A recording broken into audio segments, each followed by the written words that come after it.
Assalamualaikum warahmatullahi wabarakatuh. Perkenalkan, nama saya Ludwig Pinadira dengan NIM 0505 1382 126070.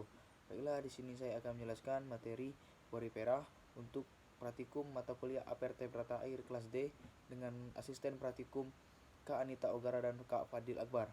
Baiklah, langsung saja masuk ke materi, yaitu Porifera.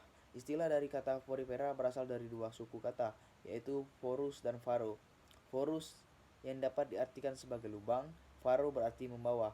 Maka istilah dari kata Porifera ini bisa didefinisikan sebagai salah satu jenis hewan yang ada di dalam tubuhnya mengandung sejumlah lubang-lubang yang kecil. Lalu, berbagai lubang yang sangat kecil ini dikenal dengan sebutan pori-pori. Sehingga itu, Porifera ini lebih dikenal dengan sebutan hewan yang memiliki pori-pori.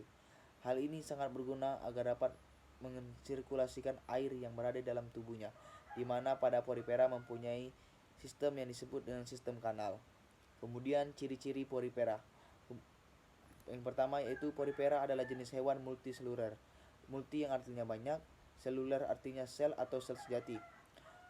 Kemudian memiliki pori yang dikenal dengan sebutan ostium untuk proses keluar dan masuknya air.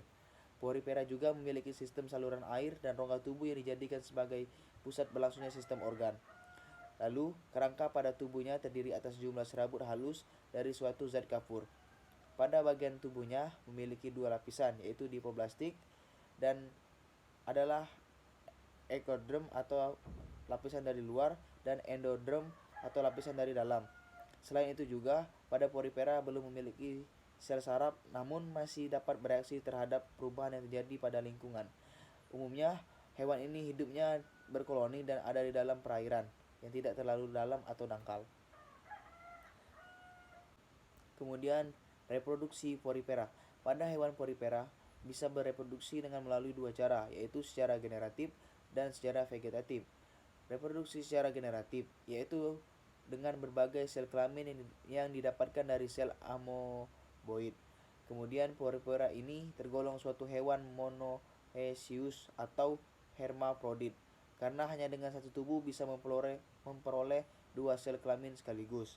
Kemudian proses pembuahannya memperoleh zigot, yang dimana nantinya zigot akan mengalami perkembangan dan berubah menjadi larva berflagel yang lalu menyebar dari induknya. Jika pada larva ini melekat pada substrat yang dianggap cocok, sehingga ia akan tumbuh dan menjadi spons dewasa. Sedangkan pada reproduksi vegetatif dengan cara pembentukan pada tunas atau kuncup. Lalu ketika kuncup atau tunas-tunas itu mulai lepas, maka lalu akan tumbuh dan membentuk individu baru. Kemudian yang terakhir yaitu klasifikasi Porifera. Yang pertama itu kelas Calcareae. Kelas ini pada rangkanya bersipikula kapur. Koanositnya besar.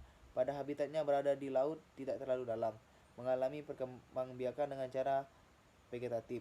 Contoh dari jenis hewan Porifera di dalam kelas Calcareae ialah Scipia, lalu Cerantia, Cerantrina, lalu Sikon gelatinosum. Kemudian yang terakhir yaitu klasifikasi Porifera. Yang pertama itu kelas Calcareae. Pada rangkaiannya bersipikula kapur. Kemudian koanositnya besar. Pada habitatnya berada di laut tidak terlalu dalam. Bisa mengalami perkembangbiakan dengan cara vegetatif dan generatif.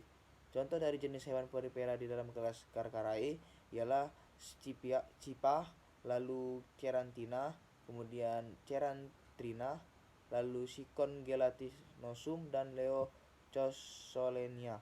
Kemudian kelas Hexatenelida pada bagian rangkainya berspikula, kemudian bersisik dan umumnya pada habitat biasanya dijumpai di lautan yang cukup dalam. Kemudian pada bagian tubuhnya berwarna pucat dan memiliki bentuk seperti vas bunga atau mangkuk.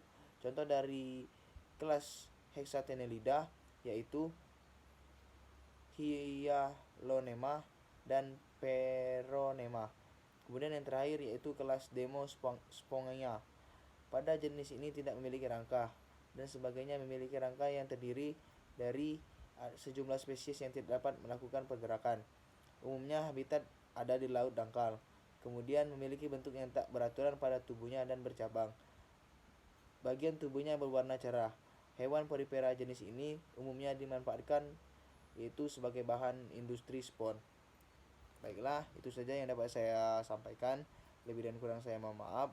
Saya akhiri. Wabillahi taufiq wal hidayah. Wassalamualaikum warahmatullahi wabarakatuh.